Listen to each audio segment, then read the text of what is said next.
Here we are, getting ready to do the Arizona Trail. It's a beautiful time of the morning right now when the sun is just coming up. I love to get photographs this time of the morning. It's just super nice. So this is that time of day. Got about a 12-mile hike to water. So we're carrying several liters of water right now. Make sure we got enough to get there. Truth is if we'll just see how we do. We got to make sure we go slow enough to totally get this done the way it needs to be done. I don't want to get too tired.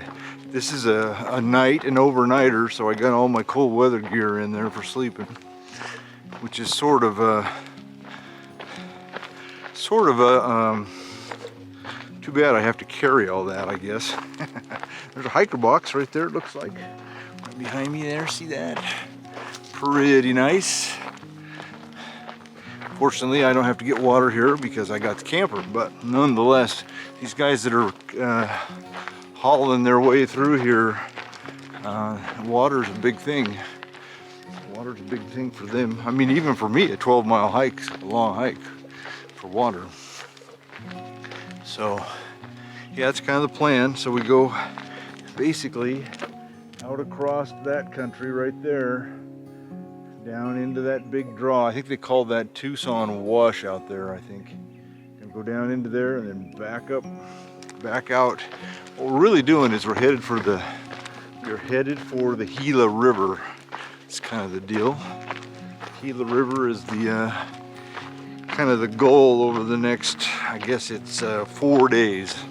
Get to the Gila River for me. Maybe I might get there in 3, hard telling.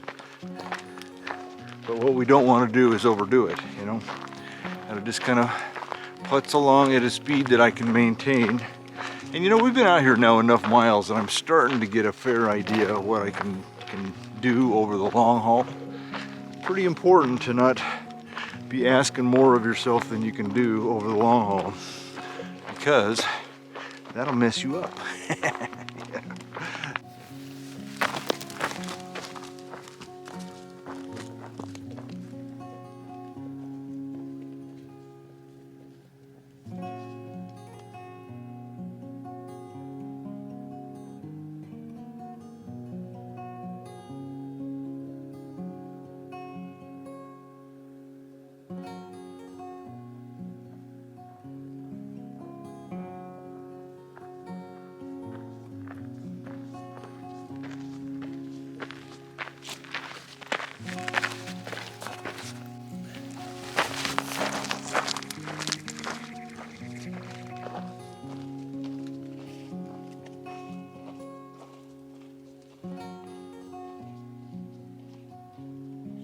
Passed by hundreds of cows on this trail. And I haven't taken hardly any pictures of one. So if you look right there, there's a cow right in front of me on the trail. A couple of them. So we got pictures of cows now. Check that out, huh?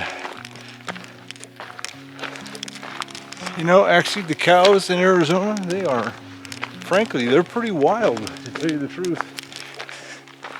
You don't get very close to them very often.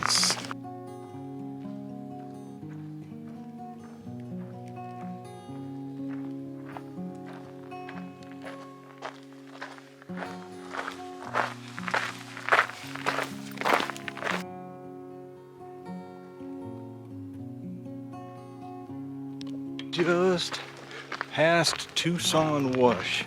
I see it right down there. Tucson Wash. I was wondering, does Tucson Wash go through Tucson? Probably somebody may know in the comments. Should tell me. I always wonder that kind of thing when you see something like that. You go, oh, Tucson Wash. Does that go through Tucson? Pretty sure that the San Pedro River, about the end of its watershed. We're going to be getting into the Gila pretty shortly. It's about, I don't know, 3 days. Less than 3 days from here I'll be in that river. But does Tucson Wash go to Tucson? I don't know.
Now look at this. We've got a whole forests of tree choya. All these purple choyas with the yellow fruit husks there. That's called tree choya. And you know what's funny? I actually did a bunch of research this afternoon while I was on the trail.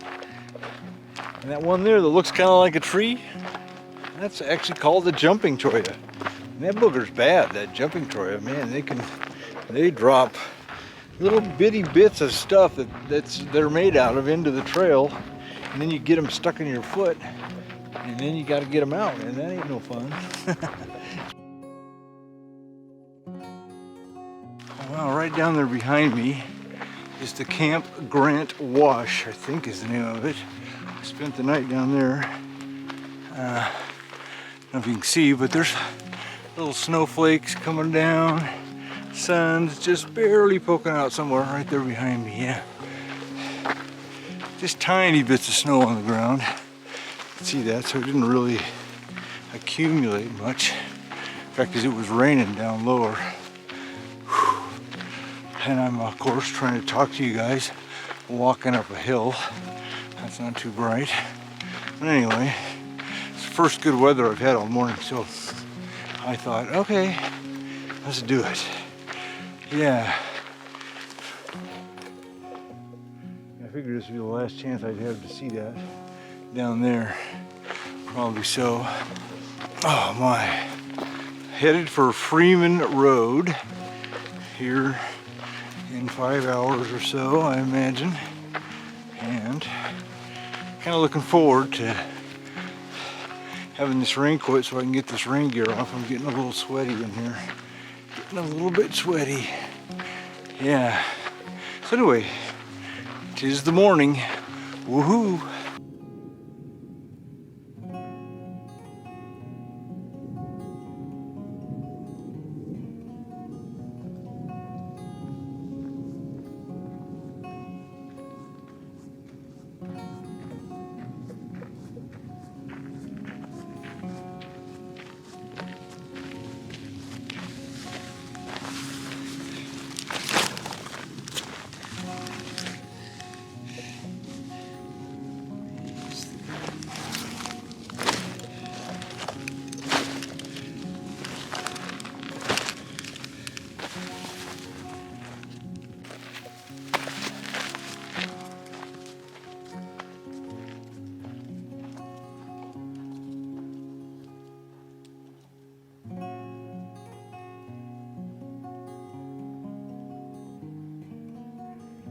Well, there's the first Ocotillo flowers that I've seen.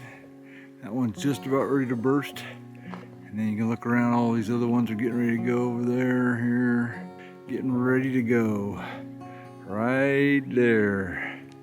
Well, the weather is definitely getting better. Kind of liking that. And yeah, just pretty much walking through a desert. You know, spring is coming in the desert here.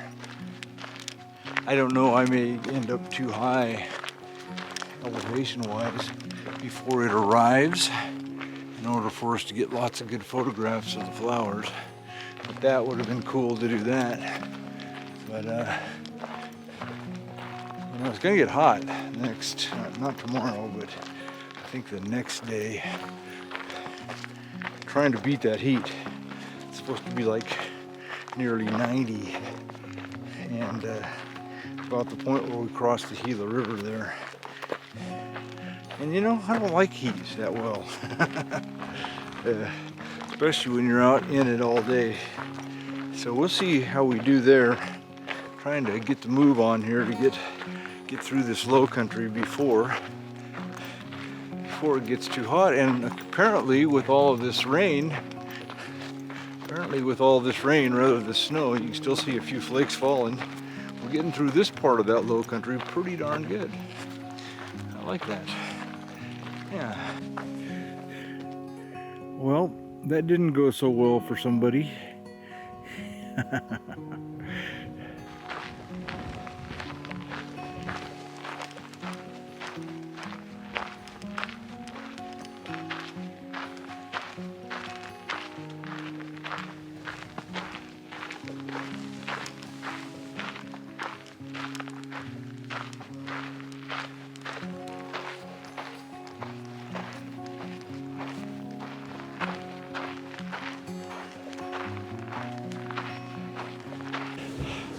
Well, I'm almost too froze to do this, but guess where I'm at? I'm back at the camper. That is the end of passage 14, and I'm telling you what, it has been one cold, windy booger, no doubt, and I am glad to be here. Woo-hoo!